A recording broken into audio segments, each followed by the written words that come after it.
join ancient language linguist, author, educator, and biblical archaeologist, Dr. Miles Jones, as he explores the writing of God.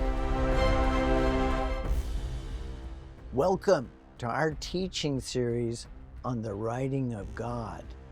We have an incredible amount of evidence to unpack for you, showing the truth of the evidence of the Exodus.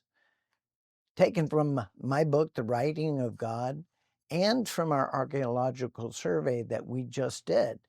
Now, with all of this evidence, it may amaze you to know that most historians, universities, and even seminaries think there is no evidence of the Exodus, that it was really just a legend or a myth, as were all the references and stories in the oldest parts of the Bible. Well, we just got back from an archaeological survey which I conducted at Mount Sinai in Arabia, and I can tell you that the evidence of the Exodus is overwhelming. So why did they say this, and how did they get away with this? We'll show you exactly how that's done. They take the timeline of the Bible as the principal argument that these historical secularists use to strip believers of their faith. In other words, the events of Sinai did not take place where it says it did in the Bible, nor did it take place during the time period it specifies in the Bible. So we're going to show you the keys to the mystery of time, the scientific method of determining the exact timeline of ancient history based on retrocalculation of astronomical events like eclipses that are mentioned in the ancient records, the discovery of king lists, and the synchronization of actions, battles, messages, monuments between those king lists of the different cultures of the ancient world. These king lists were, where every ancient culture wrote these down, the succession of their kings and the number of years in their reign. But what it appears to be, it's like a yardstick, these king lists are, with all of these kings and these increments of years. But as good as that is, it is still floating along the timeline of history until you have anchor points that can lock it in to a specific date. Now, once you do that, you can count forwards and backwards on these king lists in time and give the exact years of their reigns using our modern calendar methods. For example, when was the exact date of the Exodus? We'll lead you through that step by step. We know exactly when it happened, and the scientific evidence does match the biblical timeline. So we know who all the players were, and we're going to show you this. Now, what they do in attacking the Bible, how do they get away with this? That's the question. They cherry pick verses from the Bible, from Scripture. They interpret them in a way that violates the biblical timeline, and then they declare the Bible invalid. It's very simple. They use the Bible to disprove the Bible, but you have to be smart enough to know how to counter this, and that's based on educating you. Here's the place to come to get that education. We work on the scientific evidence based on astronomical retrocalculation dating that provides the new chronology put forth by Egyptologist David Rohl, who noticed there were problems with the ancient Egyptian record, the way it's been explained, and he corrected those problems. And what he has done has lined up perfectly. The new chronology matches perfectly the timeline given in the Bible put forward by Edwin Thiele and many others. But Edwin Thiele was the mastermind who first established the biblical timeline on a scientific basis based on retrocalculating astronomical events.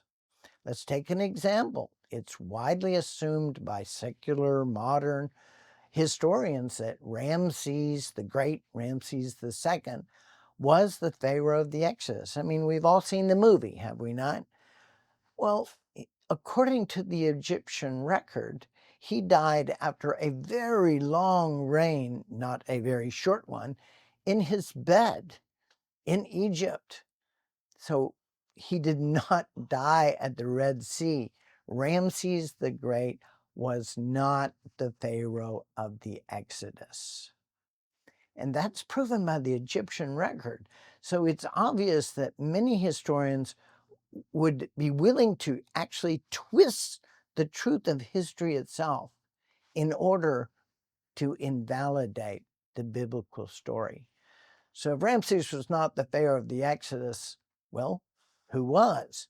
In actual fact, there were 3 pharaohs of the Exodus.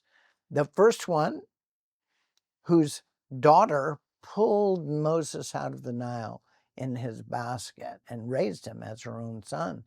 The second was the stepfather of Moses, from whom he fled to Midian for 40 years.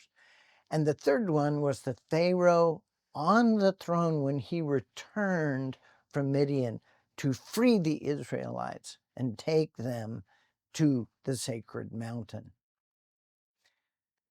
So we start with the question, where is Mount Sinai? Because I promise you, folks, if you're looking for the mountain in the wrong place and at the wrong time period, you are not going to find any evidence of the Exodus. And that's what modern historians want to get you to do. It's a bait and switch. Don't look over there. Look over here where there is no evidence of the Exodus. Well, we know now the Israelites came from Goshen in Egypt, and we can trace their footprints all the way from Egypt through the Sinai to Arabia, where the mountain of God is located. And we call on many experts to do this. Alan Kirkus is a good example. He was the first contemporary historian to analyze the oral tradition of Mount Sinai in Arabia. And he took it from studying the ancient Jewish scholars, the earliest Christian theologians and church fathers, the Arab geographers, and even the local Bedouins on the ground in the region of Midian in Arabia.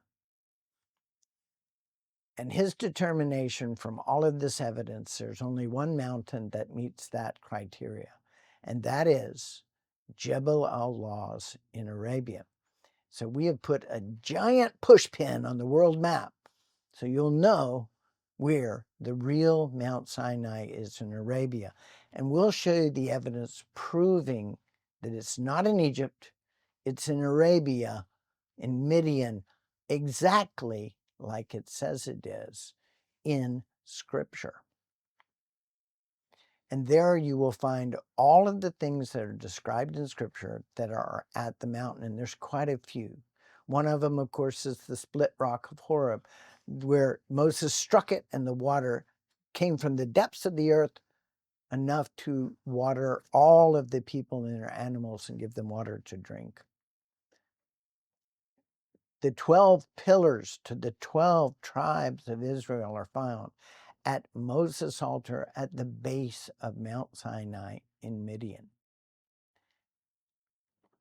And the cave of Elijah, where Elijah had his incredible encounter with Yehovah himself, when he traveled for 40 days and 40 nights with the angel and came to Mount Sinai and lodged there in that cave.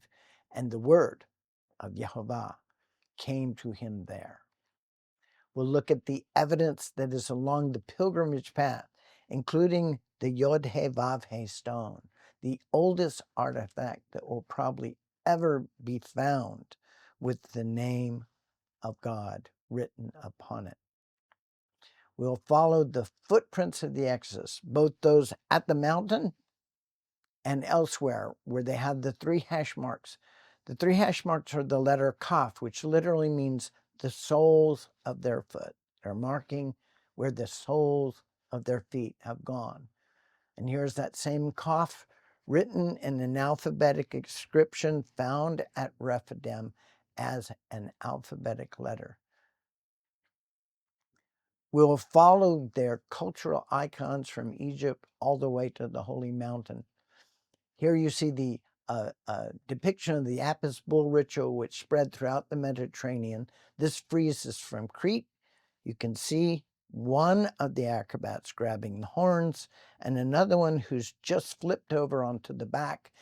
And in the depiction from Mount Sinai on Aaron's altar, you can see the horns of the bull, one of the acrobats grabbing onto him, and another who's just flipped over onto the back of the bull. All this from Mount Sinai in Arabia. And we have the film for you, and we're going to show you. And we'll end with the name of God. People are all over the map. There's been an incredible debate about this for millennia now. But we have found it in thousands of Hebrew manuscripts. We've found it written thousands of times correctly with the correct vowel pointing.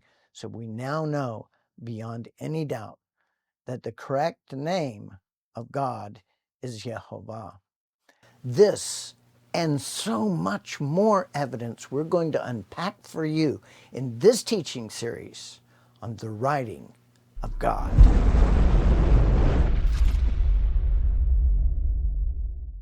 The idea of the Revelation of the Month Club began more than a decade ago when I was called by God to go all over the world and recover the manuscripts of the Hebrew Gospels.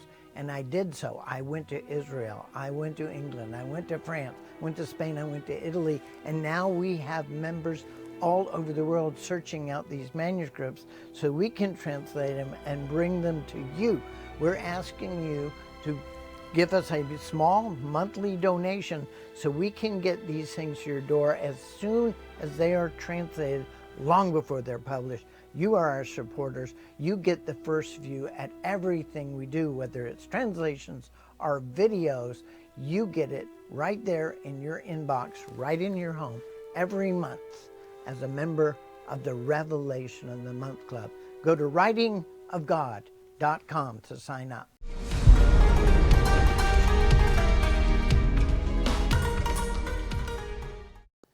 Wasn't that awesome? Did you have a clue there's even a fraction of that information available to prove the truth of the Bible?